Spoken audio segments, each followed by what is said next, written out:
So we're going to start, as usual, with the prayer that is the Praise to Shakyamuni Buddha on page 73 of the prayer book. We'll recite this 3 times in English.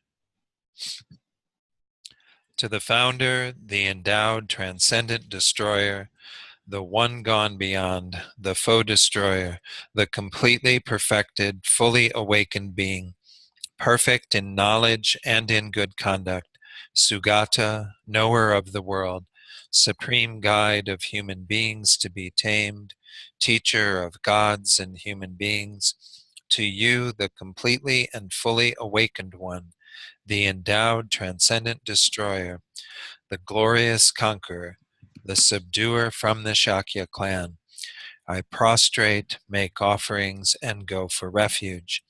To the founder, the endowed, transcendent destroyer, the one gone beyond, the foe destroyer, the completely perfected, fully awakened being, perfect in knowledge and in good conduct, Sugata, knower of the world, supreme guide of human beings to be tamed, teacher of gods and human beings, to you, the completely and fully awakened one, the endowed, transcendent destroyer, the glorious conqueror, the subduer from the Shakya clan, I prostrate, make offerings, and go for refuge. To the founder, the endowed, transcendent destroyer, the one gone beyond, the foe destroyer, the completely perfected, fully awakened being, perfect in knowledge and in good conduct, Sugata, knower of the world, supreme guide of human beings to be tamed, teacher of gods and human beings, to you, the completely and fully awakened one, the endowed, transcendent destroyer, the glorious conqueror, the subduer from the Shakya clan, I prostrate, make offerings, and go for refuge. To the founder, the endowed, transcendent destroyer, the one gone beyond, the foe destroyer, the completely perfected, fully awakened being, perfect in knowledge and in good conduct, Sugata, knower of the world, supreme guide of human beings to be tamed, teacher of gods and human beings, to you, the completely and fully awakened one, the endowed, transcendent destroyer, the glorious conqueror, the subduer from the Shakya clan, I prostrate, make offerings, and go for refuge. And go forward to the short mandala offering prayer. In the prayer books here, it's going to be either on 97 or 98, depending on which version you have. We'll just do that verse in English, skip over the request to turn the wheel of Dharma, and go to the offering mantra, Idam Guru. And then after that, we'll do refuge and bodhicitta, once in English, twice in the Tibetan. This ground, anointed with perfume, strewn with flowers, adorned with Mount Meru, 4 continents, the sun and the moon. I imagine this as a Buddha field and offer it. May all living beings enjoy this pure land. Idam Guru Ratna Mandalakam Niryatayami. I go for refuge until I am enlightened to the Buddha, the Dharma, and the Supreme Assembly. By the merits I create through listening to the Dharma, may I become a Buddha in order to benefit all sentient beings. Sangye chodang soki choknam la jangchu bardu dakni kyab suchi daki chunyen gi pe sonam gi drola penchir sangye drupar shok sangye chodang soki choknam la Jangchu bardu dakni kyab suchi daki chunyan gi pe sonam gi drola penchir sangye drupar sho. Okay, let's do a short meditation then to focus the mind a bit and then generate a good motivation for being here. So just find a good meditation posture. We'll do a few minutes of focused meditation on the breath. If you have a technique you already use, feel free to do that. If not, then again, I usually suggest working with this point at the tip of the nose, where you feel the sensation of the air going in and out of the nostrils. Making that your focal point, just try to stay present with that sensation. When the mind wanders, when we see that we've lost the meditation object, then we bring the mind back. Again, we've been working with a number of these mental factors that are involved in this process. So just bring to mind and even kind of analyze what's going on in your mind throughout this meditation, and when you need to use your introspection or mindfulness, concentration, and so on. So I'll ring the chime. We'll do this in silence for a few minutes, and then I'll lead you in a short reflection to set motivation for tonight.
So now to set our motivation.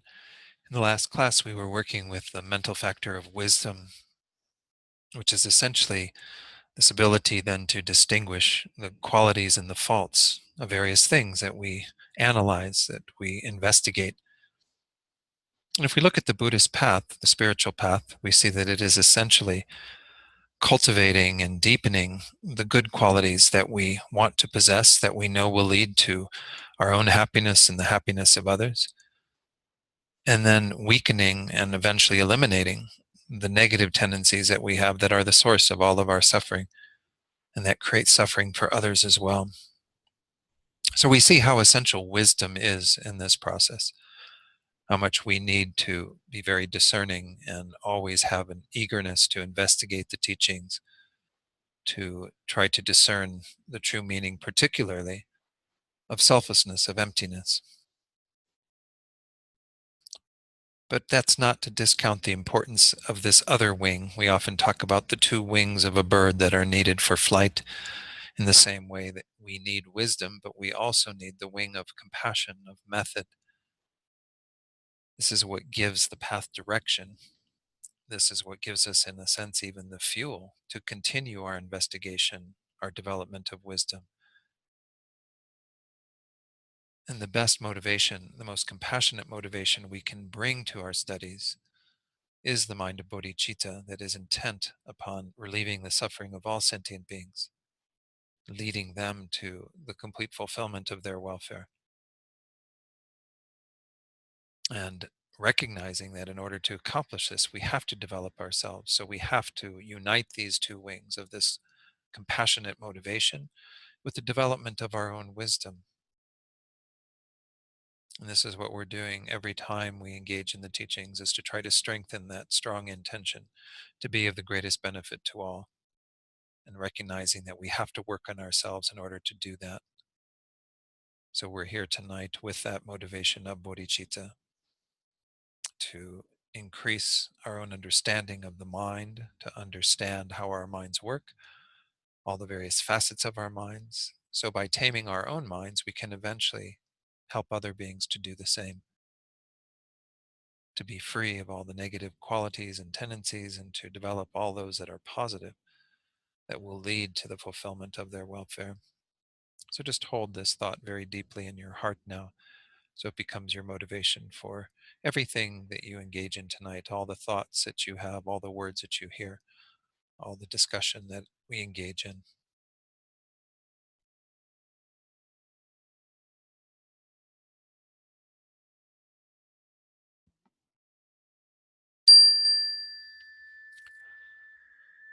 Okay. So again, I want to just apologize briefly for last week, not being able to do the video and the online due to some glitch in my computer. That seems to be okay now, so everything seems to be working. But again, if you did miss that teaching, you can go to archive.org and look for Understanding Mind in Tibetan Buddhism. That's what these courses are being filed under. Stephen here is doing all of the archiving of the audio files. So there was an audio recording from that, so you can still listen to that. So let's go back to where we were in the text. We had finished with pretty much the discussion of wisdom, this fifth of the omnipresent mental factors, according to the text, but we hadn't quite finished all of the slides on it. I want to go ahead and go to share screen for a moment and bring up um, the slides that we have. That this first one is going to be just a recap of these five that we've been looking at: the object ascertaining or object determining mental factors, which perform the function of helping us when we're ascertaining a particular object. They're a conceptual, they have a conceptual nature. They're not there with our sense consciousnesses, but they help us to engage, particularly when we look at the spiritual path. These are all very, very important, but they aren't by their very nature virtuous. They will be influenced by whatever states of mind we have together with them. So we've looked at aspiration, belief, mindfulness, meditative stabilization, and we've been on this last one, wisdom. Again, I just want to cover a few points on this. One was just to check in with people to see if they had a chance to read. I'm sorry it got out so late, but yesterday I did send everyone the article in PDF that was just a short teaching from Alex Berzin on these four, what he called the four axioms for examining the Dharma. Kind of these four ways that we can acknowledge that are playing a role in our own development of wisdom in regard to the teachings of the Buddha. He has them in the order of functional reasoning, then reasoning of dependence, logical reasoning, and then reasoning of nature. I think Alex actually has them in a slightly different order. This is the order that we have in from Yeshe Gyaltsen in our text. And these were again on page 31 of the text that we've been using. So again, there was that example that was used by Alex at the very end of it, where he looked at the idea of if we were to talk about, I can put that slide up here. I have it at the end of the previous class right there, with the example of developing detachment or non-attachment to the body. So this is a helpful thing to have. We can replace this with anything that we have in our lives, our possessions, our friends, anything that is an impermanent phenomenon, something that is changing moment by moment, but also something that we will have to separate from eventually. And our attachment to all these things creates problems and difficulties for us, particularly at the time of death, when we do have to be separated from them. So the functional reasoning is that it functions to help one accept all the various things that happen, illness, aging, death, and so on, with regard to the body or with regard to our possessions, what have you. So there's functional reasoning behind developing a non-attachment to the body. It makes sense. It checks out. Again, this is the Alex calls these axioms. They're just a way of helping us to have some supporting reasoning for why we're doing what we're doing. It's not just a shot in the dark. There's actually a function to doing this. There's the reasoning of dependence. It depends on understanding things like impermanence, rebirth, and so on. When we have that idea and that underpinning, then it will help us to cultivate this. And without cultivating that underpinning, it's very hard to generate a detachment to the body. I mean, if we can understand its impermanence, understand that we will have to separate from this body when we take rebirth and so on. Then logical reasoning, it's based upon the logic that the body in fact changes, and with non-attachment we can experience less unhappiness and problems. So it's kind of a couple of ideas here that we're not going against something that actually exists. This is actually logical for us to accept the mortality of the body, the impermanence of the body, and so on. And with that non-attachment, we can see that we experience less unhappiness, less clinging to things and not wanting to separate from them and so on, or being totally distressed when we look in the mirror and see how our bodies have aged. It was really funny how Geshe Jampa Gyatso, my teacher in Italy, when he was teaching on impermanence once, he said it's really actually quite kind that our bodies age so slowly. If you could imagine being 16 years old and going to bed and waking up the next morning with an 80-year-old body, you would probably have a heart attack, he said. So there is some comfort, I suppose, but nonetheless, it can still be quite distressing, even just watching the gradual changes of this body. And then the reasoning of nature, and this, again, for that specific thing that we're going to work on, in this case, non-attachment to the body, over time and with great effort, it will make you happier and improve one's life. It has the nature to do that. All of the things that the Buddha taught, even accepting the reality of suffering, has the nature of producing more happiness. When we begin to identify that everything we've been engaged in actually is in the nature of dukkha, is unsatisfactory, you might think that that would lead to great distress and depression or something, but it can actually lead to great well-being because we stop putting all of our, all the onus on those things to produce our pleasure, our happiness. So this is just an example of how we can use these. So were there any questions on those four reasonings or anything that was in Alex Berzin's article, if you did get a chance to read those? It's a nice article. It's very short teaching, but I think really does cover things well. So let's go on then to talk about four types of intelligence. This is, again, intelligence was the word Geshe Rabten used in his book. That which is inborn is the first of these categories. And then the other three you might recognize as the normal way we talk about wisdom or intelligence: that which occurs from learning, that which occurs from reflection, and that which occurs from meditation. These are often called the three wisdoms: the wisdom of hearing, the wisdom of thinking, and the wisdom of meditation. So I'm going to go through what Geshe Rabten says on these because I think it is worth having some discussion on this before we move on to the virtuous mental factors. First is inborn intelligence, which is the natural acuity of the mind that we inherit from our actions in previous existences. Thus, it varies greatly from individual to individual. So there is, again, karmic conditioning that causes us to come into this life with a certain level of sharpness to our intellect. This is why even sometimes the teachings are presented in terms of those teachings for those of dull faculty versus those of sharp faculty. You sometimes see these terms in the traditional texts. It's because there is an inborn quality that we are bringing into this life. And so some teachings may be harder for some people to digest than others, and they may need different techniques for generating those teachings because of where they come into this life in terms of their intelligence, the ability that they have that has been karmically created. The other three forms of intelligence, those from learning or listening, hearing, reflection, or sometimes it's called thinking, contemplation, and then finally, that shouldn't say mediation, from meditation. I guess there's a wisdom that arises from mediation as well too, but these are the outcome of intellectual training and spiritual discipline that we follow in this life. So this is kind of wherever you're at with your inborn, there may be some conditioning there, but you can still engage in active development of wisdom and intelligence through hearing the teachings, learning them, reflecting upon them, meditating upon them. He says, furthermore, we can distinguish between intelligence that analyzes what actually exists, which is something like, for example, selflessness, and intelligence that analyzes what conventionally exists. And again, this would be in the conventional world, karma and what have you. So, selflessness, emptiness, the lack of an inherent self of persons, of phenomena, and so on, all of this sort of thing is kind of what actually exists at the deepest level. Doesn't mean that these others don't actually exist, but they don't exist at the level of reality that ultimate truth, that emptiness, selflessness exists at. So there is an intelligence that is analyzing what conventionally exists, and that's coming to know all of the various nominally existent phenomena. And then there is what actually exists at the deeper level when we investigate. So, and we've talked about, and one of the slides even from last class was the idea that wisdom, one of the most important roles that wisdom plays, is helping us to discern selflessness. But it doesn't mean that, again, selflessness completely negates all phenomena. There still is a conventional mode of existence, what we call the varieties versus the modes. The mode of everything that exists is its emptiness, is its lack of existing inherently.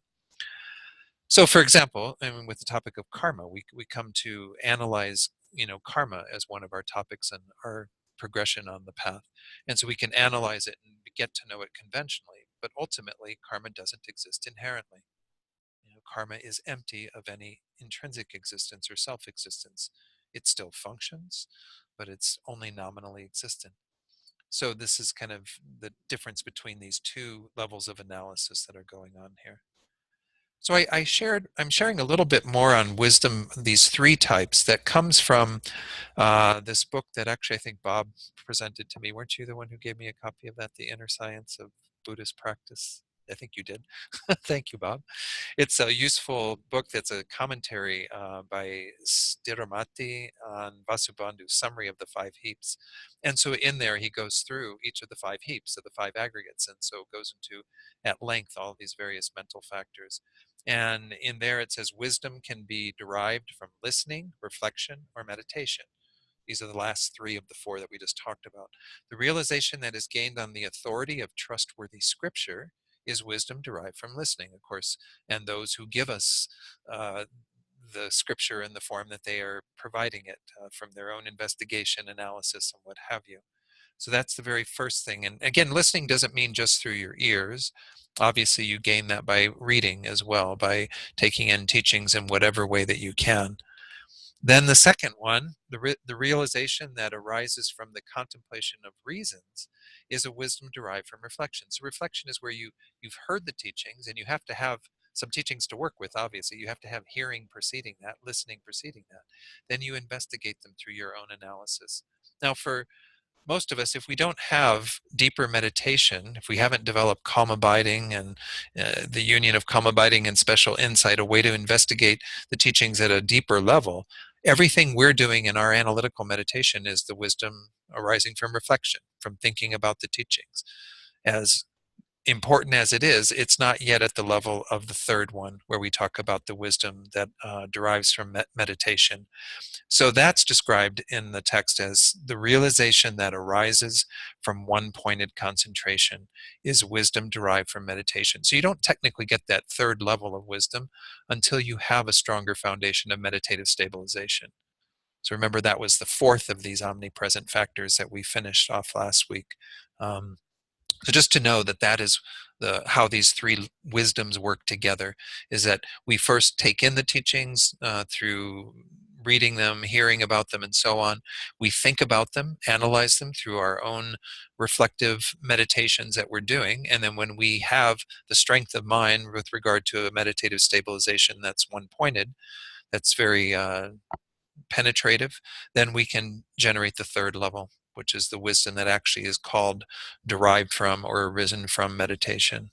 So any questions about any of that? I'm going to stop the screen share. Well, actually, let me see if there's questions. I actually do have to go back to see if there's any questions from the folks there.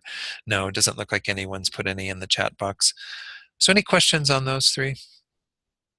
Or four, if we include the innate wisdom. All right, let's go on then to introduce the next topic. We're going to move into the virtuous mental factors, which I really hope I'm able to conclude before I leave at the end of April. We'll see if we're able to do that. I think the virtuous mental factors can go fairly quickly. The real bulk of things gets into, again, the non-virtuous ones, the afflictions, delusions, and so on. So let's begin on page 32. Actually, there was a little discussion of the category of object ascertaining, and we already kind of covered this idea, why they were called that. So I'm just going to skip over that because I don't think that that's really anything that requires much more discussion, and go right to section C, the 11 virtuous mental factors. Now, again, the other ones are actually called delusions. These are all called virtuous because delusions, we're going to see a couple of them actually can be either virtuous or non-virtuous, even though they have that term delusion or affliction. But these 11 that are listed here are always virtuous. There is no instance where any of these would be non-virtuous. So we're even going to see this when we get to something like shame or embarrassment, these two that we'll look at shortly. We might have motivations that become non-virtuous as to why we engage in behavior that would look like we have shame or embarrassment, but they can't be, you can't have a non-virtuous version of any of these. These are all virtuous states of mind by their very nature. So we see that there's this list of 11, and they're kind of broken down into some interesting categories, and maybe as we go through, I'll pinpoint those. But the very first of these is faith, and faith is a really important one to have, obviously. But before we get into that, I do want to share a little bit of what Geshe Rabtin says when he goes into these in Mind and Its Functions. So again, this next screen just has the 11 listed. He says, in this chapter, we shall consider the 11 positive qualities of the mind that cause the omnipresent object ascertaining and the variable. We haven't discussed the variable yet. We looked at the first 5, the omnipresent. We looked at the next 5, the object ascertaining. The variable are at the very end of our text, and so we won't be looking at those till later, but there's 4 of those. They are sleep, regret, investigation, and analysis. But anyway, those 4 can also be flavored by virtue of these virtuous states of mind and to be positive. So it says they will likewise take on a wholesome aspect when these are present, and as a result produce peace and well-being for oneself and others. Through constantly striving to cultivate them, they will become firmly rooted in the mind, thus naturally counteracting the negative mental factors and leading one to a liberating vision of reality. So this is the idea behind these. These are being presented so that we can learn that these are ones we have to adopt, ones that are very important for us to rely upon in our path to help to counteract the negative mental factors, and moreover to lead us to, the correct view of reality, to lead us to liberation and enlightenment and so on. So anyway, that's all that he said in his introduction, but I thought I would share that at least. And so as I said, we're going to go on to faith. Let me stop the screen share for the folks online, and let's go ahead and go to the text. Back on page 32 then, with the very first of these 11, which in our text we're calling faith, depa, dewa. And the other translations for this are sometimes confidence. I think I even saw one that said conviction. But it says there regarding the entity of faith, the Compendium of Knowledge says, what is faith? The response, it is a conviction, clarity, and wishing with respect to an existent, meaning something that is shown to actually exist, that is endowed with excellent qualities and power. It has the function of acting as a support for aspiration. So we saw aspiration earlier, yes? And aspiration was one of the 5 object determining, but remember that it was also presented in the context of our development of calm abiding, and how we have faith that precedes aspiration. From aspiration, we then engage in effort. From effort, we eventually attain pliancy. Those are the antidotes to laziness. Yeah, Bob?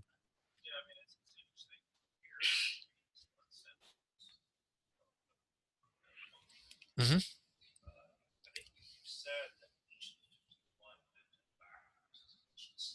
Right, correct. Absolutely, yeah.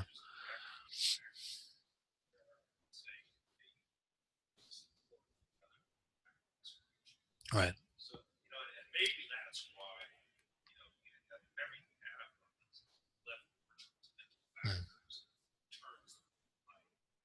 Correct. Uh, uh, so Bob was just commenting on how the mental factors seem to be very much interactive, and particularly in this case where faith is pointed out as the support for our aspiration. So again, it would be the support for our virtuous aspiration, that we have on, it is essential part of our path. For what we have as our non-virtuous aspiration, like aspiring for objects of the senses and things like that, then obviously we would have other factors that would be present. But absolutely. So we can see then that it does flavor the mind, that when we bring faith into the picture, and so that is kind of where we start from, is a faith in the Buddha's teachings, a faith in the path that we are trying to practice, and so on, that we then flavor our aspiration, the effort we put into things, and so on. It all kind of follows. So, yeah. So then it says, just as it has been said above, faith is a knower that has the aspect of conviction, clarity, or wishing. So you're going to see these three terms. These are actually said to be the three types of faith, if you will, or three flavors of faith. They're really quite interesting to explore. I'm hoping you'll appreciate kind of the different dimensions to these three levels of faith. In Buddhism, there's nothing like blind faith. Blind faith isn't something that I suppose the one that comes closest is this sort of um, aspiring faith, but even that is always based on some level of clarity. These three of conviction, clarity, and then a sort of wishing or aspiration, these all work in tandem, supporting each other. And so you rarely have any one of them present without the other ones influencing them to some degree even. And I tend to sometimes, when I present them in a particular order that is how I like to see them, but it doesn't mean that you have to go from 1 to 2 to 3 and then you end up at 3 and 1 and 2 are kind of gone, but rather that they are very much interwoven and affecting each other throughout. So again, faith serves, it says there, it serves as the direct antidote for non-faith. Kind of makes sense, right? Non-faith, we're going to see, is one of the non-virtuous secondary factors. Um, so when divided, faith is of three types. We're going to go into these in detail, what we call, again, clarifying faith. And there's a whole bunch of other terms you'll see that different translators have chosen for this term. Lucid faith, clear faith, admiring faith even, and pure faith. So we'll talk about what that means in a moment. Faith of conviction, which is believing faith, convinced faith. That's another two synonyms for that. Finally, the third one, wishing faith, which is sometimes called aspiring faith or even longing faith. So you might see these, again, different translations in different texts. Um, so before we go into those three, let's just go through the slides that give us an introduction to this topic from Geshe Rabten. Because again, I do like the way he describes things sometimes, because it seems to be useful to have another description other than what we're working with in our text. Faith, he says, is a distinct mental factor that, when referring to such things as the law of cause and effect, the triple gem, the three jewels, and so forth, produces a joyous state of mind, free from the turmoil of the root and proximate afflictions. So it helps to induce this kind of joyous state of mind that is antithetical to the arisal of these delusions and so on. But here was mentioned some of the existent things that we were talking about. In our definition, it simply said, with respect to an existent. So an existent in regard to our Buddhist path means something that the Buddha taught that exists, that we may not have the ability to discern its existence immediately, just based on hearing about it. We it might require deeper investigation, such as the law of cause and effect, which we can certainly read extensively about. There's many teachings about karma in this tradition and how that operates. But to gain some level of faith in it does take, we just, can't simply, again, generate simply the wisdom of hearing. We might have to look at it in more detail and really come to understand it in a variety of ways so that we develop a deeper faith in it. The triple gem, the three jewels, this is also a topic of our Lam-Rim studies, the refuge in the three jewels, the Buddha, the Dharma, and the Sangha. So here too, our faith in the Dharma grows by virtue of our practice in the practice of the Dharma. Because we gain greater faith in the Dharma, because we practice those teachings, we have greater faith in the Buddha who gave those teachings. And we also have greater faith in the Sangha, those who have taken those teachings to a deeper state and developed realizations on the basis of that. And of course, this would include all the other things that the Buddha taught, that give us some um, ability to investigate more deeply the Buddha's teaching. So it all starts with faith. Faith is kind of the beginning point, as you'll see even later in our text when a number of verses are cited that speak to the foundation that faith plays, that role that it plays. It has the function of, this is maybe again a little bit different than what we had in our text, because it talks about aspiration, but it talks about it in two terms. First, acting as the basis for generating an aspiration for wholesome qualities that have not yet been generated. So it kind of gets you to seek out developing more qualities and so on because of that faith acting as an impetus. But it also acts to increase any such aspiration already generated. So we often talk about that, what hasn't been generated versus what has already been generated, wanting to develop what hasn't and to increase or cultivate more deeply those aspirations that have been generated. So in brief, it acts as the doorway through which all positive qualities manifest. So nothing comes without some level of faith, without some conviction in the Buddha's teachings. So as was mentioned in what we saw, this is what I mentioned earlier. I'm just repeating the screen that we had when we talked about aspiration, which was the first of the 5 object determining mental factors, that faith is what precedes aspiration. As from aspiration, we develop an effort, the enthusiasm to actually do the work. And then eventually, when we talk about developing calm abiding, the final antidote to our laziness is the pliancy, the mental suppleness that we have, as well as the physical suppleness and serviceability that acts as um, an opportunity then for us to engage in meditation for as long as we wish on whatever object that we choose to focus on, whatever virtuous object. So again, that was the first fault. I'm not going to go through the remaining 4. This was just to introduce this screen where we had these all listed, the 5 faults and the 8 antidotes. So we see that kind of faith is what starts everything, our aspiration. So even generating faith in meditative stabilization, in calm abiding, is really important to have, to kind of read about it extensively through Lama Tsongkhapa's teachings on developing calm abiding, for example, and to really think, oh, I've got great faith that this can be accomplished, that this is something that is accessible to me, and that when I achieve it, I will have the ability to discern deeper levels of meaning in the teaching and really move towards liberation and enlightenment. And then you aspire to do that. You kind of put your impetus into, okay, I need to, my goal is to achieve calm abiding, to do what I can to support the path of developing that level of meditative stabilization. And then you put effort into it. Then you're not going to have the laziness that wants to, go back to bed for an hour rather than sit on your meditation cushion or whatever the case might be, or do something different, than what will be supporting developing that result. And over time, you will eventually achieve that pliancy, that suppleness that is there when we achieve the level of calm abiding, and then can experience that. So let me go forward. Any questions? All right, let's go forward then to the next screen. Faith or confidence is extremely important as the foundation of the practice of Dharma. The Buddha once said that just as a burnt seed is unable to produce a seedling, likewise a mind devoid of faith is unable to cultivate anything wholesome. So again, our faith is going to vary in strength, but you have to have something there to kind of draw from, to put, again, have the aspiration and put the effort into our practice of the Dharma. It's not just for developing calm abiding that we need those things, obviously. We need it in regard to developing all the qualities of the path. So it's kind of interesting. I think it was in Venerable George's teachings where he said, if you're having problems with your meditation or with whatever practices that you're engaging in, well, you might need to do that investigation of see, well, okay, I'm not putting the effort into it. Well, where is that coming from? I'm not aspiring to do it. Well, where is that not coming from, or that lack of it coming from? It's from not having the faith, not having developed a real strong foundation of faith.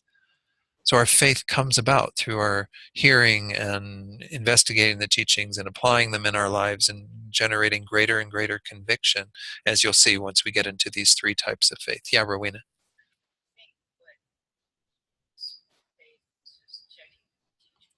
Yeah. Yeah, Rowena's saying that sometimes what reboots her faith is just checking back in with the teachers in whatever way, even just, thinking about them, seeing them, what have you. And that's where it is interesting that the very first of the Lam-Rim topics is faith in the spiritual guide, faith in our teachers.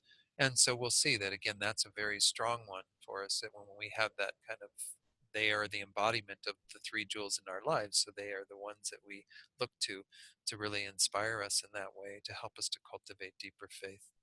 I mean, I certainly find that when I'm in the presence of Lama Zopa Rinpoche at the retreats and so on, that my faith gets a real recharge in a sense. Not that it's absent the rest of the time, but it certainly, benefits from the presence of these amazing guides. So thanks for bringing that up, Rowena. Go on to the next slide. If we have firm confidence in something, such as the certainty that suffering inevitably arises from unwholesome actions, this is again within the law of karma, that there is a definiteness, a certainty to whatever we engage in that is negative, unwholesome, will bring forth a suffering result, without a doubt. This is the first of these four general characteristics of karma, the certainty or definiteness of karma. Then we shall automatically be motivated to adjust our behavior accordingly and abstain from such activity. So again, in Buddhist terms, when we think about something like this, again, this is just an example, we see that it's not, oh, I'm going to refrain from these actions because the Buddha said so, and the Buddha won't think very well of me if I engage in them or something. There's not this idea that you're doing this for someone else. You're doing this for yourself, in essence. I mean, you also are stopping harming others. That's also frequently part of our unwholesome actions, is that we're engaging in behavior that causes others suffering. So we can have that compassionate motivation as well, but it starts with compassion for ourselves. If we recognize that inevitably our own suffering is going to arise from doing these unskillful actions, engaging in negative behavior. Well, then is there anyone in the room who likes to experience suffering, problems, difficulties? I know we talked about on Sundays how we eventually want to get there, where we like our problems in the way that we like ice cream. But nonetheless, most of us, in essence, don't really want to suffer. I mean, this is, again, doesn't mean those two things are opposed to each other, because the foundation for all the Buddha's teachings are essentially that we all are working from a common starting point, which is that we want to be happy and we don't want to suffer. But we have to find the right way to avoid all of that. So if we learn from our teachings that engaging in unskillful behavior leads us to more suffering, leads us to more difficulties, leads us to having a short life, leads us to having health problems and so on, well, then we stop harming because we don't want to experience that suffering. Were you going to say something, Romina?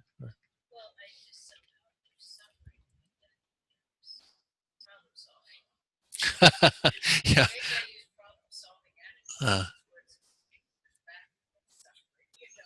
yeah. Yeah. So Rowena's saying there's suffering and then there's problem solving. And so, yeah, I mean, but this is again that higher view perhaps of acknowledging that what's going on for us can become a real source of greater learning and opportunity and what have you. So I don't know. Yeah, yeah. Well, and that's why I find the analogy that they use in Buddhism frequently of the lotus to be such a wonderful analogy, because lotuses grow in like the muckiest, most disgusting part of the water. They need that kind of mud and gross stuff in order to rise up, and they rise above it and flower in this space of having come from that, having been cultivated and developed in the muck, in the suffering. The whole flowering can occur. If we didn't have suffering, they often say that in some of these realms of existence where there's very little suffering, that beings there don't even develop renunciation, because they can't see the undesirability of being in samsara. So we need that. We need to see that suffering. We need to be kind of drawn by that, or drawn from that, to seek something that transcends it, to seek a freedom from suffering.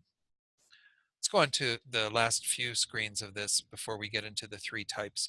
Similarly, if we have confidence in the reliability of a particular person, then we shall have no hesitation in believing what he or she says and following any advice he or she may give us. So again, this is pointing to what we were just talking about. If we have that level of faith and confidence in a particular guide, a spiritual guide, a guru, a lama, then we'll have no hesitation in believing whatever they say. What he or she will say will be come as natural advice for us that we need to follow because of our faith in them.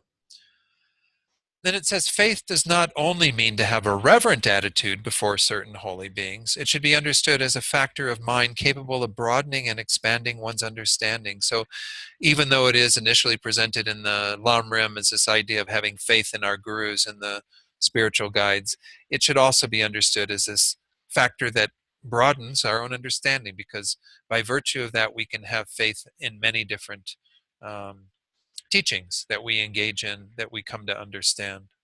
So it's going to go on to then to the next slide has the three types. So let's move then to our text to the top of page 33. Getting some rain here in Santa Fe. I don't know if it's coming through the microphone, but it's really quite nice to hear. All right, so the first one at the top of page 33 is often again called clear faith or lucid faith. Here it's clarifying faith. This refers to a clear mind engendered by seeing the excellent qualities of those so endowed, such as the three jewels. Why is it called clarifying? For example, when one places, I don't know about these water purifying gems, what they are, some sort of mythical gem, just like wish fulfilling gems.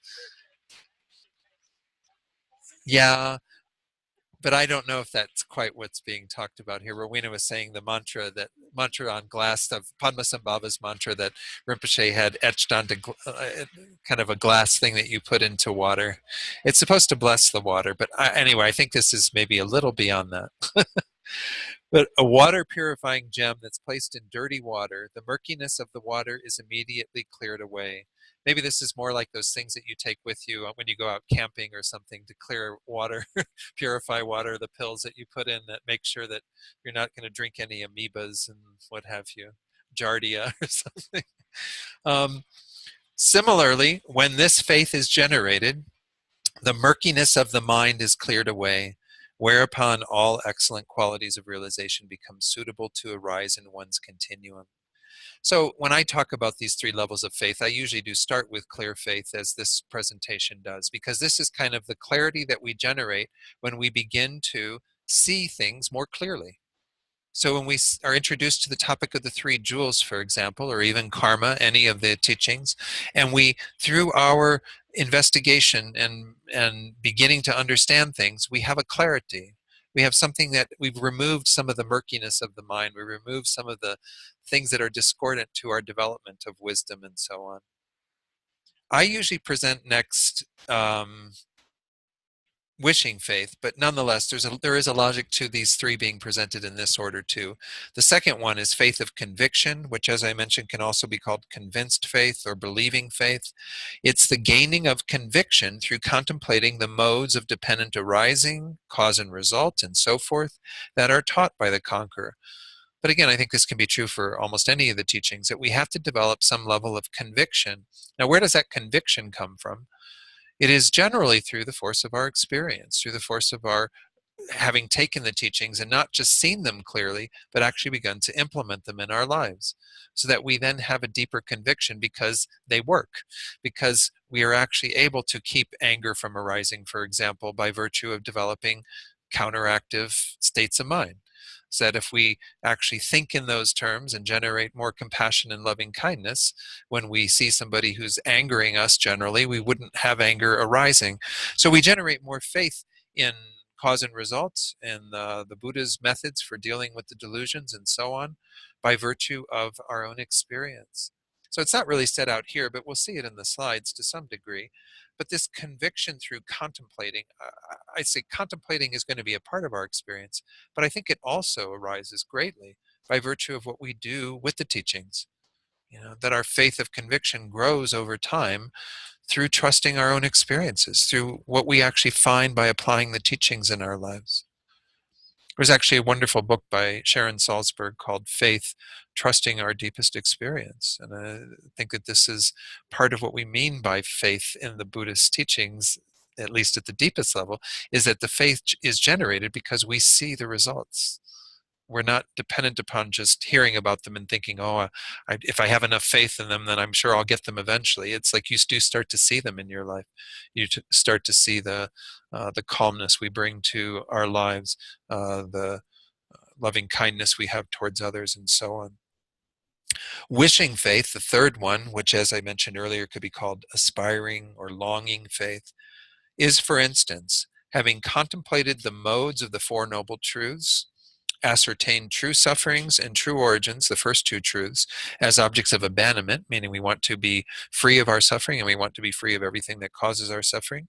And then true cessations and true paths, the third and the fourth truths, as objects of attainment, that those are what we actually want to cultivate and develop.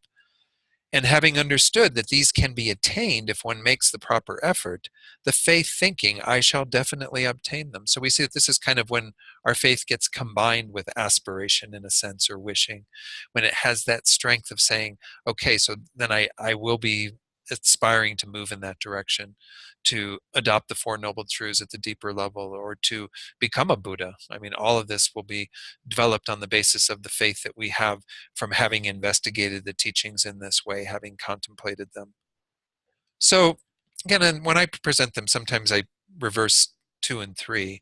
So, and I don't think it really matters because, as I said, they're quite interactive. Our clarifying faith is something we're generating more and more the deeper that our other faiths are. And the same would go for each of the other two.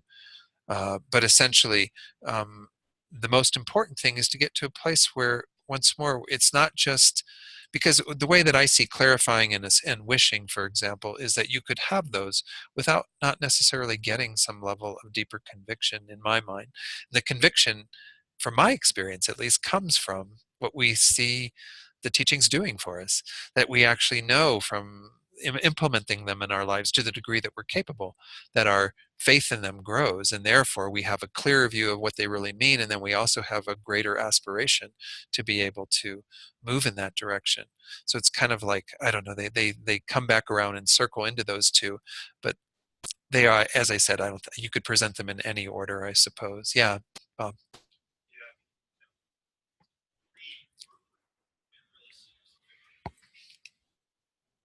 yeah, yeah.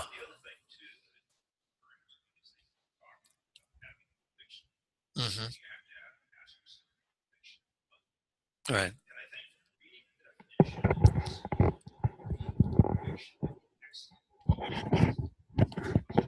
Okay.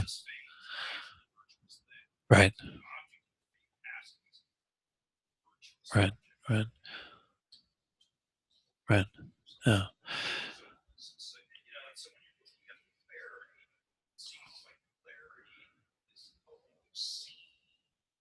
Right. Right.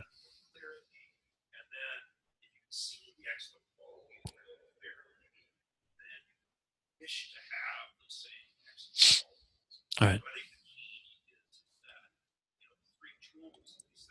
Right. Right. Right. Right. So to recap for those folks who are online, Bob was saying that, yeah, from reading ahead and looking at what's presented here, that faith of conviction does seem to be kind of really the key. And then you went on to talk about how you have to have conviction in something, and the conviction is in the excellent qualities of the virtuous objects, of the things that we're taking into consideration, and how key that will be then to being able to see them more clearly and then to aspire to become like them, and so on. But as I said, I mean, they all kind of are interrelated because our clarity of things improves with more conviction. So they are very circular and interrelated to a great degree. But I mean, the idea that even at certain times conviction or confidence are set out as synonyms for faith, I think that we can see that that's the level that we're really talking about it to some degree. Um, Venerable Urbina, when she teaches on faith, she always uses the Latin root for the word confidence. It means with faith. Fide is faith, and con with faith. So confidence means we have faith. But I think in our culture we've gotten to where faith, and if you look up faith in the dictionary, actually it seems to talk about it from a theistic point of view, of kind of having faith in something that one can't possibly know or that one can't possibly experience. And so in our culture, I think faith has gotten to be a word that seems to be closer to a blind faith, or a faith that is a very admirable quality. I'm not saying that blind faith is bogus by any means. I think there's the people who have that level of faith have an amazing ability to have great faith in something that they can't know, that they can't experience. But in Buddhism, it's very much grounded in our experience, grounded in our ability to know these things and then to aspire along the path. Was there, Rowena, were you going to share something? I'm sorry. Okay. So let's go to, let's leave the text behind for a moment. Let's go to the slides. We'll see a little bit of what Geshe Rabten says about these. So let's go on to the next slide here, where Geshe Rabten says there are 3 types of faith. In his words, he called them believing faith, which is the faith of conviction, or convinced faith that we've talked about. That was number 2 on our list. And then admiring faith, which is the equivalent to the clarifying faith, and then longing faith, which is equivalent to the wishing faith. So he gives them in a slightly different order as well. Believing faith, and I put in parentheses there the one that is our terminology, faith of conviction, number 2, is a state of complete conviction and certainty in such things as the quality of the triple gem, the infallibility of the law of cause and effect, and so forth. It is unshakable and cannot be enticed away by other propositions. So again, this is pointing out something that wasn't in our text, which is the degree to which that becomes pretty firmly rooted in one's mind, that it's unshakable, can't be moved away. So we talked in wisdom about this idea of moving away from our indecision or doubt. Well, this faith definitely has done that, it seems, because it can't be changed by other thoughts, by other people proposing things such as the non-existence of the 3 jewels and so on. Admiring faith, which is what we called clarifying faith in our text, the first of the 3, is a state in which the object of faith is held to be particularly excellent and dear. It is a mind endowed with a joyous and delighted quality. So again, slightly different description of it, but very much along the lines of, you're holding that object to have some excellence, some dearness, some desire to, again, cultivate a level of faith with regard to it. This idea of it being joyous and delighted, I know that wasn't in our text, but I think it's a nice quality to think about. The next one, longing faith, which is what we called wishing faith in our text, the third one. This is a state in which one has considered the objects of faith to be attainable. It is thus characterized by a strongly interested longing to attain it.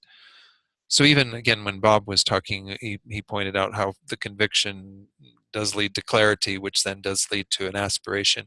You could put it in those terms as well. I mean, again, any order of these 3 kind of makes sense in its own way because they do affect each other. But we do see the importance of this aspect of our faith, that it is what causes that aspiration to occur, that movement forward. But then it's like when we move forward, we're always going to then gain some greater conviction because we're going to gain some experience by virtue of the effort that we put into the path. So it kind of becomes very circular and, as I said, quite interrelated. Yeah, Bob.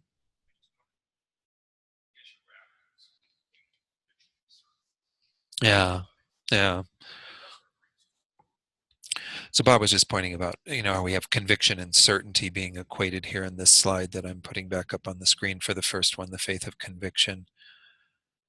So again, this is, our certainty will grow over time. I think to call this unshakable and cannot be enticed away by other propositions just by virtue of it being there, I mean, that makes it sound like a pretty high achievement. So I would say that we probably have some level of faith of conviction even before we've reached that level, and the certainty grows. Our certainty in the Buddha's teachings is something that has to be developed over time. It's not something that you'll have right from the very beginning, unless you've got something you're bringing into this life from past lives, that some acquaintance with the teachings that you're reacquainting yourself with. So then he goes on, Jeffrey Hopkins. I wanted to mention a little bit about what he says. Just another way of describing these. Sometimes I, again, pull from his book, Meditation on Emptiness. Faith has the aspect of clarity, conviction, or a wish to attain. So he puts them in the same order as our text. With respect to the existent, such as actions and their effects, the possession of qualities, such as those that are possessed by the 3 jewels, or powers, such as the powers of the path to actualize cessation, which is what we learn in the Four Noble Truths, is that the path actually has the power to accomplish a full cessation of our suffering and all the causes of our suffering. And it has the function of serving as a basis for aspirations. We haven't seen anything horribly new in regard to that yet. But he goes, oh, I'm sorry, I don't want to go on to that slide. This is the whole thing about faith and liking. What I liked about this presentation was that he does kind of, talk about the existent, the possession of qualities, or the powers of, various things. It's just another way to talk about this and understand that we have faith in different objects.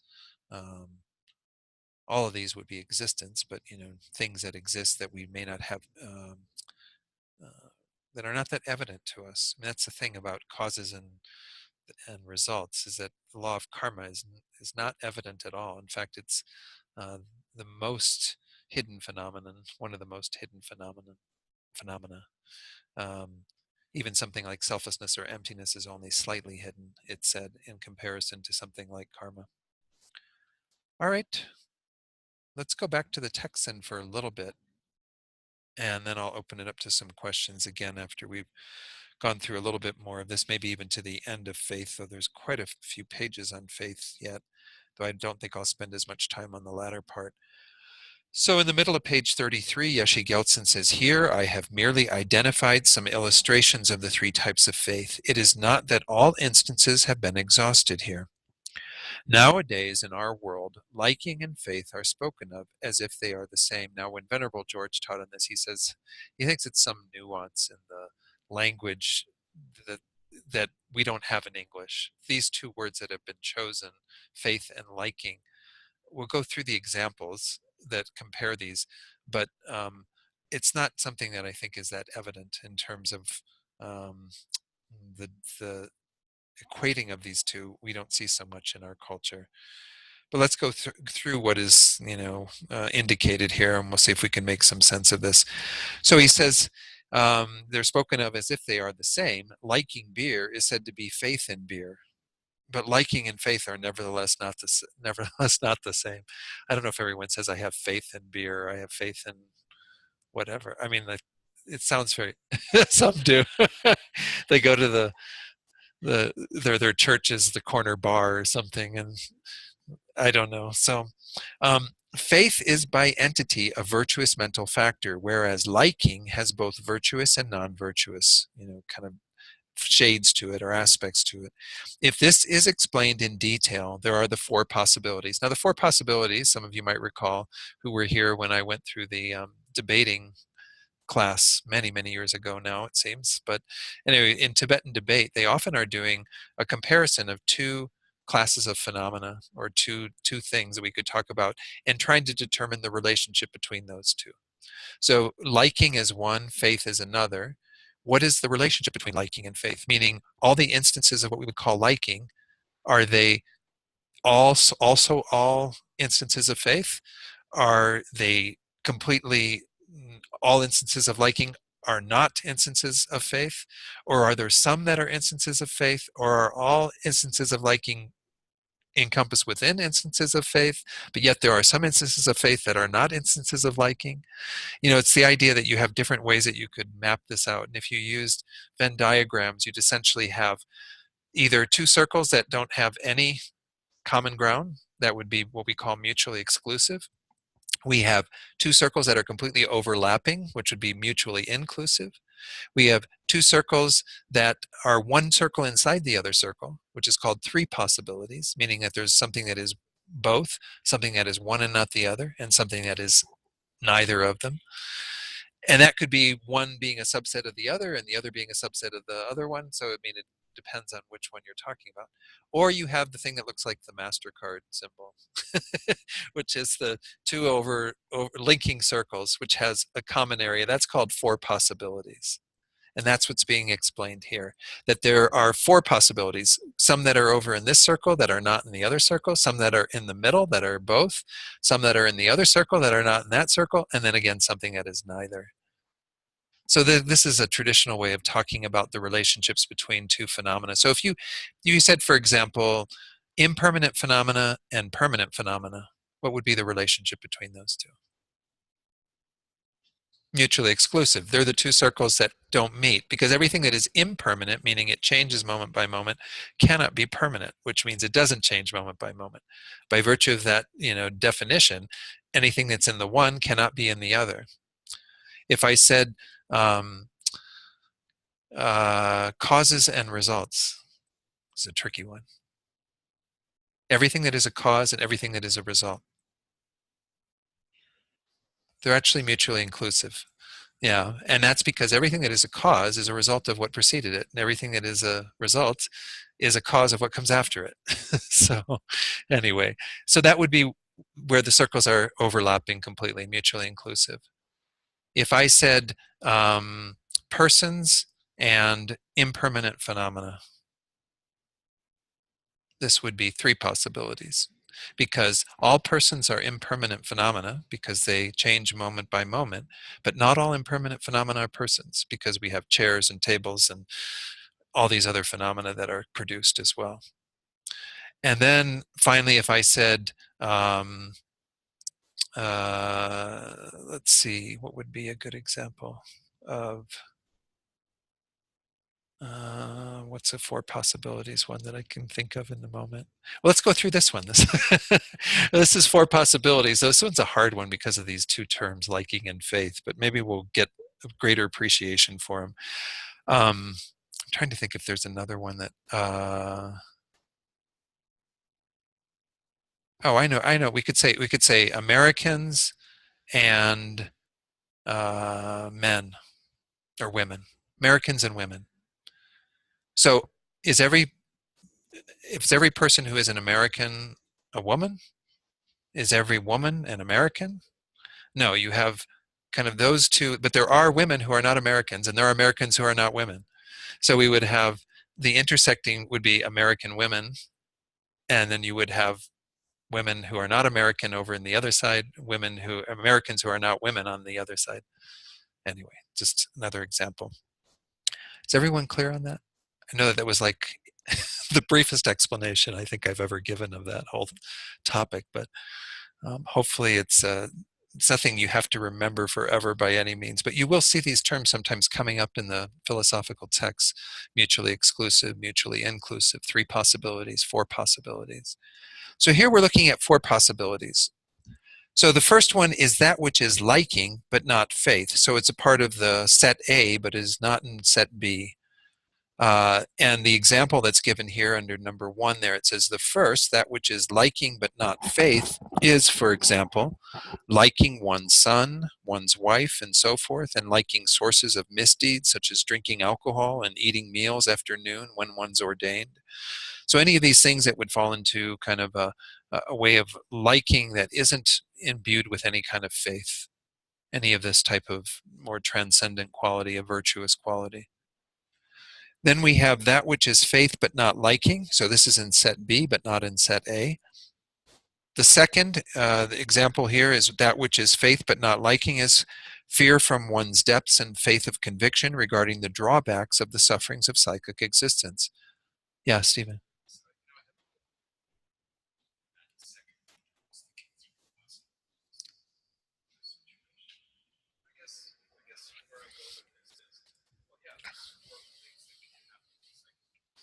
Hmm.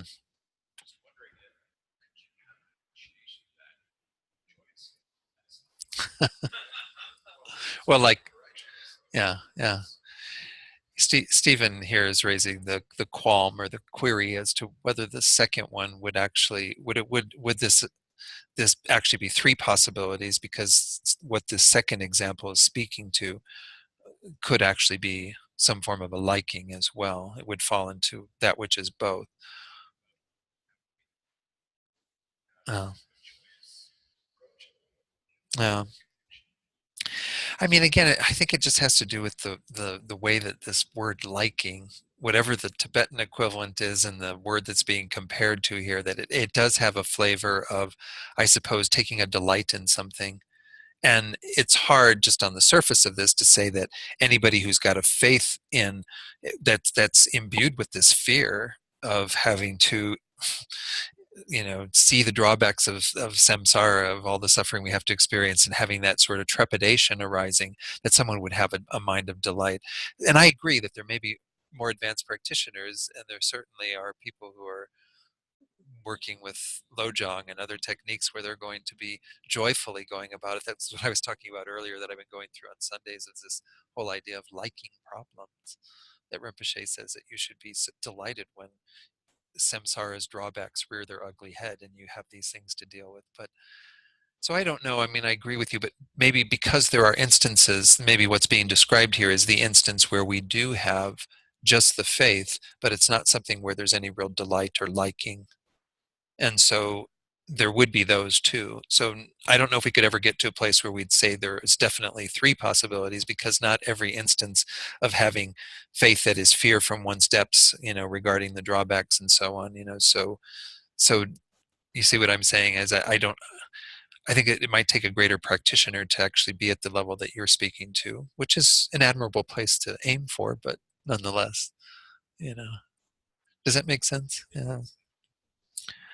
Because this one again is that combination of fear and faith. We often talk about those being the causes of our refuge, right? The combination of those two, that we have fear of our suffering in the lower realms, or our suffering in psychic existence, or whatever the case might be, and we combine it with a faith, which is the conviction that the three jewels can protect us from that. Here it's a faith that is conviction regarding the drawbacks of the sufferings of psychic existence, so it's even got more of that undesirable flavor, as opposed to, I don't know. So I think there's probably even other instances that could be comparable, that would, where we would have something that definitely wouldn't be a liking, but over time could change.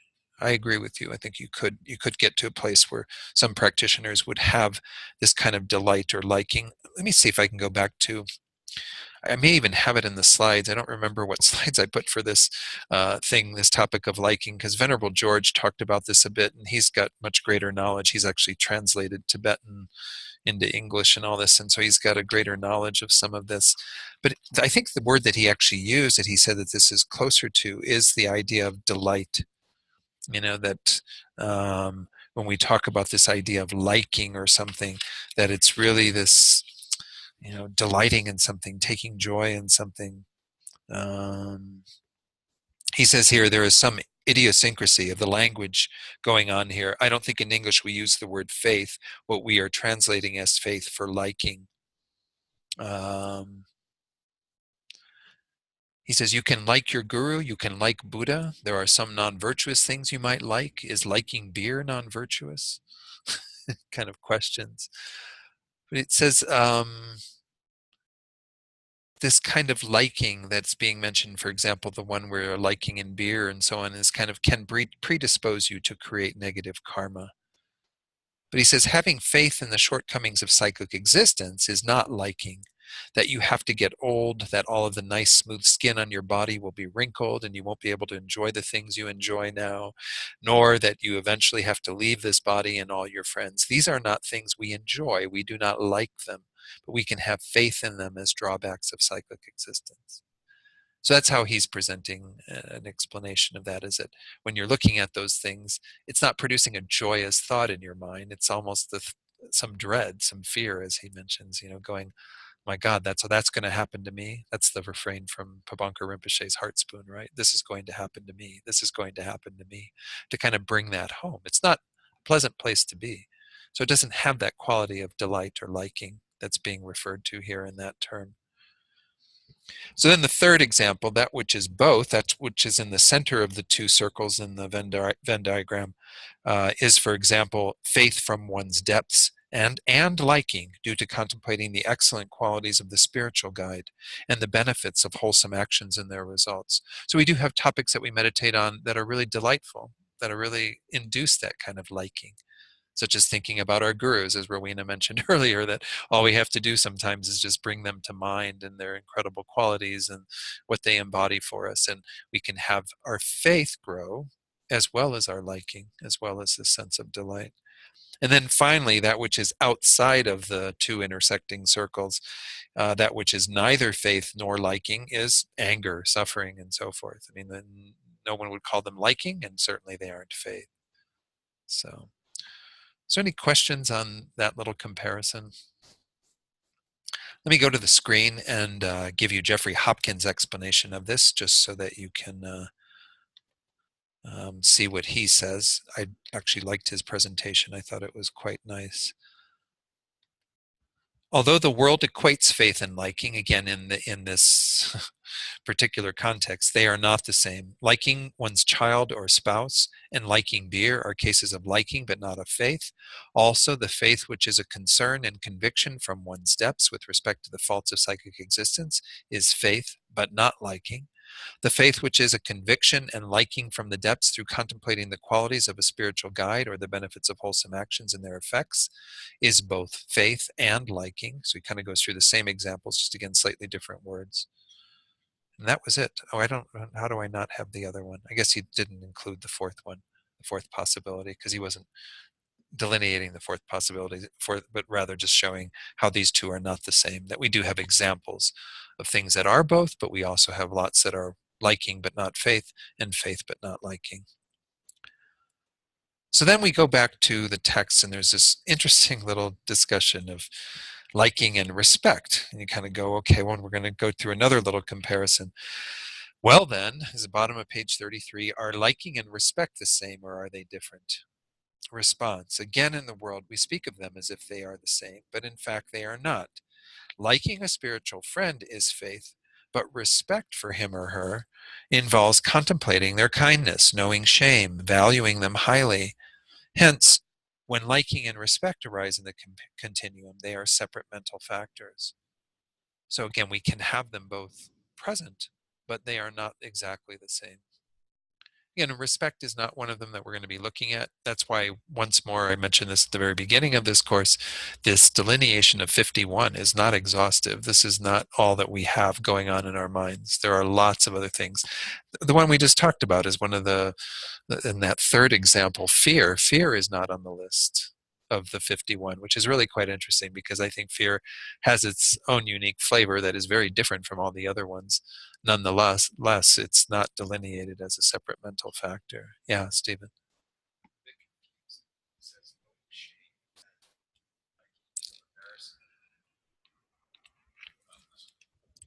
No, I think with well, to some degree, but shame is one of the factors coming up. It's the next one.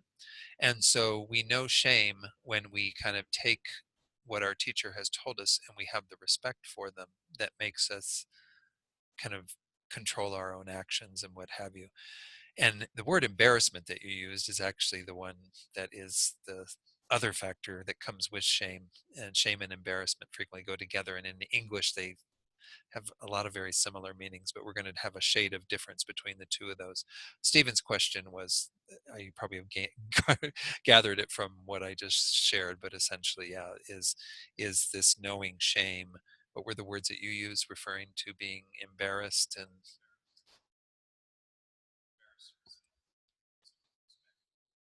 yeah. Right. So you'd be avoiding that embarrassment in the face of your teacher and what have you. But it's kind of interesting, because even in this presentation, when we get to shame and embarrassment, the real delineating factor is whether we're doing it out of a concern for ourselves or a concern for others. And technically, if we look at this and this sort of respect one would have for one's guru, it falls into the second category of respect for others. And that wouldn't be shame, then it would be embarrassment, so that may be why you were bringing that up in particular as well. But so I don't know. I mean, when we say knowing shame, once more, that is also, though, a product of our own having great respect for our teachers, so that what they say to us we hold as our own private instruction and our own standards that we want to live up to. We'll get into this more when we get into these two. So there is a question from Mary Muggenberg. Genla, if there is time, sometime, would love to hear the delineation of fear, since I brought up fear. I mean, if I were to throw fear anywhere on this list, I'd throw it into the variable factors, those four that we haven't gotten to yet. They're at the very end of our list of 51. I mentioned earlier that we have regret there, we have sleep there, we have investigation and analysis. And why they're called variable is because they, in and of themselves, once more, don't have a particular orientation, but they are not flavored just alone by the other factors that are with them in the way that the first 10 were, because we did talk about them being somewhat neutral, and they change their shading based on whether we bring virtuous states of mind into the picture or whether we have non-virtuous ones. But I think that the idea behind the variable is that you have whole thought processes that are behind making them into something that is either virtuous or non-virtuous. So regret is we'll get to that at the very end, but you can have a very positive regret, right? Where you regret something unwholesome that you did. You go, I really wish I hadn't done that. I really feel bad that I did that, and I regret it. I have remorse for doing that, and so on. That's actually what we use as an impetus for purification, is that type of mindset. But you can also regret doing something very positive. You can say, you gave some money away to somebody, and then you realize that you really needed that money, and you go, I really wish I hadn't given that to them. And that's where you're regretting a positive action. And it's not so wholesome to do that, because you want your positive actions to be done wholeheartedly, and to go back and kind of have a regret at having done something that's positive isn't so good. So again, these four variable are impacted by the types of thought processes we bring to them. So I would say with fear, what we're often bringing to fear is maybe can be quite irrational sometimes, and can be fear that's not really grounded in, or maybe grounded in a lot of delusion, but it's a fears that are generated on the basis of not understanding things as deeply. Whereas if we have a wholesome fear, which would be fear when we are thinking about some of the topics we talked about, the sufferings of the lower realms and the sufferings of psychic existence, and so on, this is really a very positive way of generating fear. So I would say fear falls most neatly in my mind into the variable mental factors. Now, where it comes from, I mean, there's a lot of factors that play into our fear, obviously. Some of our deepest fears come from our level of self-grasping and clinging, which is our ignorance that we're going to get to when we get to the delusions. But then also our attachment, our desire to always have what is pleasant going on. And anytime we have something that threatens taking that away, well, then we are frequently getting fearful because of the consequences that we'll have to face. So I don't know. Fear is a really interesting factor. I've actually taught on fear a couple of times. I think I taught here on fear. Here on fear. So anyway, I hope that helps a little bit, Mary. Yeah, she says thank you. Okay. Let's continue on with the text. Unless there's any other questions or comments about this idea of respect and faith. Okay, so now we're getting into just like some hard advice that Yeshe Geltson is giving us. And this happens in this text occasionally, where he kind of says, okay, we've just talked about this topic. Well, you need to do a little more homework in a sense. He says, if in accordance with how they appear in the great treatises, you analyze these modes in detail with the wisdom of individual investigation, examining the way in which they are generated in the continuum by turning your mind inwards, then you will get to know them. You cannot know them merely through words. So like our reading about faith and coming to understand what faith is, that's great, but you have to know faith, you have to develop faith, you have to go about the processes that are taught in the great treatises, in the texts. He says here, with these meanings in mind, the foremost omniscient Tsongkhapa repeatedly advises that in order to perform wholehearted practice, you must rely upon a skillful spiritual friend and acquire much hearing on the meaning of the scriptures. So again, this is why I mentioned earlier that the very first topic for contemplation in the Lam Rim text usually is the faith in a spiritual guide, the reliance upon a spiritual friend, someone who you see as a being that you can rely upon. And all the criteria are set out in the text. If you haven't studied the Lam Rim text, you'll get a chance to do that when Geshe-la returns and starts teaching on Wednesday night. Did he get up into the spiritual teacher teachings yet? He was into those. Did he go beyond those yet? You got to the small scope. So you may not get a chance to hear those teachings directly, but they are nonetheless going to be available. Stephen said that Geshe had gotten up to the small scope. Maybe, did you start the small scope at all? I don't know. Okay.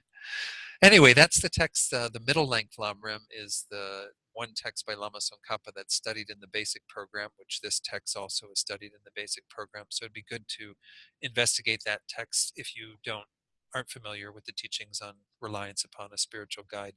But the very first topic, again, or one of the main topics, is developing faith in that person. He or she is like you know, your way out of samsara and into enlightenment. It's very important to have some confidence in that person to guide you, and it can be more than one person. We often talk about it as if it's one person, but Lama Atisha had 270 gurus or something like that. I mean, all these beings who played a key role from his perspective in his spiritual development. Nonetheless, you'll probably have one or two, maybe a handful, that will be more like a root guru, heart guru, someone who you rely upon more deeply because of the connection you have with them. So he's just pointing out that, again, this is kind of a key part, as well as it says, they require much hearing on the meaning of the scriptures. However, nowadays, when these great textual systems are explained to foolish beings who are deprived of the gem of intelligence and are inferior in merit, they become frightened, terrified, and flee far away, as though a poisonous snake had sensed the odor of musk, or a little child had caught sight of a whirlpool. Those who view the exalted speech of the great scholars and adepts from the land of superiors, that is India, as pith instructions seem like stars during daytime, meaning quite rare. How often do you see stars during daytime? So this is just, again, we're going to end here because it's already about 8:13 or so, but this just gives Yeshe Gyaltsen's advice that we should really put some effort into generating this type of faith, and comes about through our hearing, through our being exposed to the teachings, and not generating these kinds of negative states of mind that he delineates here, becoming frightened, terrified, and fleeing away from them, but rather somebody who embraces them and really takes them to heart and develops these different levels of faith by investigating them more and more. So we see how much the wisdom that we generate through our hearing, through our listening, really helps to cultivate this level of faith. So the rest of this we'll be going through when we reconvene next week, and it just goes through this idea of the role that faith plays. I should be able to go through this very quickly because it's really just reiterating that again and again, how faith is the foundation of all of our practice and study and so on. And then we'll go on to shame and embarrassment that we touched on really briefly, and continue on through the virtuous mental factors. So any final questions tonight in regard to anything we've talked about, or comments? Yeah, Bob.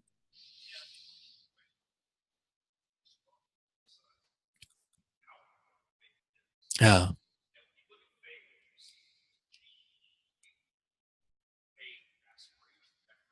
Uh-huh. Uh, right.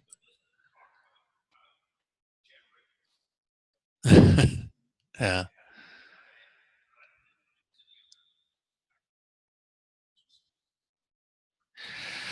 Well, Bob's question is, we see that the primacy of faith and its importance because of it leading to aspiration and effort and so on, and yet it doesn't seem to say much about generating faith, how we go about doing that, and what are the factors that contribute to one's faith. I mean, I would say again that based on just what this paragraph that we read, that essentially it comes down to an investigation of the teachings, which is essentially our wisdom initially arising from hearing, but then going on to contemplation and eventually through meditation. But obviously, our faith has to be quite strong well before then in order to achieve the path. But I would say, again, it becomes informed by virtue of that. But nonetheless, I mean, we can have blocks to our faith, I'm sure. As it was mentioned here, you can have people who come to the teachings and become kind of terrified and flee far away because they're like, yeah, I think I've shared the experience where the first time I went into some in-depth teachings on karma, which was out in California at Vajrapani and Land of Medicine Buddha, it was a course that was being held at kind of both places. My father was on the phone with me one day, and he asked me what I'd been doing, and I said, "Oh, I was going to some Buddhist teachings." And he said, "Oh, what was it? What were the teachings on?" And I said, "Oh, about karma." And he says, "Well, what's that all about?" And I explained it to him in as basic ways, most basic way I could. And after explaining it to him, he kind of said, wow, glad I don't believe in that. And so, I mean, I hope I didn't like create any kind of blocks for him, but he really, couldn't kind of get, that wasn't something he had the ability to have any kind of faith in, even just on hearing me talk about it, whatever way I did, which I'm sure wasn't the most skillful way because I was still relatively new to the Dharma then. But nonetheless, I mean, we see that there there are things that will have harder times developing, and maybe again that's some of that innate wisdom that we looked at, that we each come in with a certain level of wisdom that we've accumulated from prior lives, and the strength of that may very much dictate our ability to discern things in this life and to be able to find the truth in what we're examining. And again, I'm not trying to make things into too much of a hierarchy and that we're sort of at the top and everything else is inferior, but rather the idea that that level of acuity does benefit our faith being developed. And nonetheless, you don't have to have it. Once more, I mentioned earlier that the teachings are often set out as there's some for dull faculty and there's some for sharp faculty. And the dull faculty simply means people that don't have that acuity but can generate faith in other ways. I mean, they often point to the Tibetan people, and I'm not in any way trying to dismiss, the lay population in Tibet, but they say so many of them have a bit of that sort of faith that doesn't arise from studying the teachings, because in traditional Tibet, it was only the monastics that would study the teachings.